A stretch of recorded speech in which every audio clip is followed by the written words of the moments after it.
پہاڑی زبان میں اپڈیٹ سنیے۔ بھارتی مکار حکومت سن اپنی زیر تسلط جموں کشمیر بچ جاری تحریک آزادی دی بدی ہوئی اہمیت کو کاٹ کرنا واسطے آج تکر ہر طرح دے تعدیبی حربے شیطانی چالاں اور ہتھ کنڈے استعمال کیتے ہیں، جنہاں وچ ایک الیکشن ڈرامہ بھی ہے۔ بھارت ایک باری پھر کشمیر وچ الیکشن ڈرامہ رچا کے بین الاقوامی برادری دی اکھیاں وچ دھوڑ بانا دی ناکام کوششاں وچ مصروف ہے کہ کشمیر وچ سب کچھ نارمل ہے۔ حالانکہ کشمیر دی زمینی صورتحال بھارت دے ان دعویاں کو جھٹلا رہی ہے۔ کشمیر اس ویلے دنیا دی سب تھی بڑی فوجی کالونی بن گئی ہے، جتھے اپنا حق منگنے دی پاداش پہ ظلم و جبر، قہر سامانی، قتل و غارت گری اور عزتاں دی پامالی ہر تیڑے دا معمول بن گیا ہے۔ بھارت دے زیر تسلط جموں کشمیر وچ الیکشن کرانا نال کشمیر دی متنازع حیثیت کو تبدیل نہیں کیتا جا سکتا۔ اس ڈرامے دا واحد مقصد بھارتی غیر قانونی قبضے کو مضبوط کرنا ہے اور آزادی کی طرفوں لوکاں دی توجہ ہٹانی ہے۔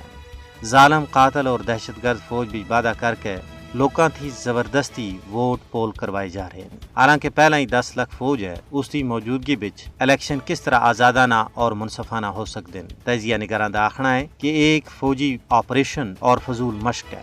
بھارت انتخابات دا ڈرامہ رچا کے جد و جہد آزادی دی بارے بچ حقیقت کو مسخ کرنا چاہتا ہے۔ بھارت دی طرفوں الیکشن ڈرامہ رچانے دا دوسرا مقصد 5 اگست 2019 دے غیر قانونی اور یک طرفہ اقدامات کو قانونی حیثیت دینی ہے۔ لیکن کشمیر دی صورتحال اتنے نظر رکھنے والے سیاسی ماہرین دا آخنا ہے کہ بھارت الیکشن ڈرامہ اور ظلم و جبر دے ذریعے کشمیریاں دی آزادی دی آواز کو کسی بھی صورت بھی دبا نہیں سکتا، کیونکہ کشمیر دا بین الاقوامی طور تے تسلیم شدہ علاقے بچ انتخابی ڈرامہ اقوام متحدہ دی ساکھ کو مجروح کرنے دے مترادف ہے۔ کشمیری عوام سن اپنے گبرو پتران دی بیش بہا اور لازوال قربانیاں انتقال اقتدار، جعلی الیکشن اور مراد واسطے نہیں دیتیاں، بلکہ اپنے حق کی خود ارادیت واسطے پیش کیتیاں۔ کشمیری عوام کسی بھی صورت بچ ان قربانیاں دا سودا نہ کرسن اور نہ ہی بھارت دے الیکشن ڈرامے کو تسلیم کرسن۔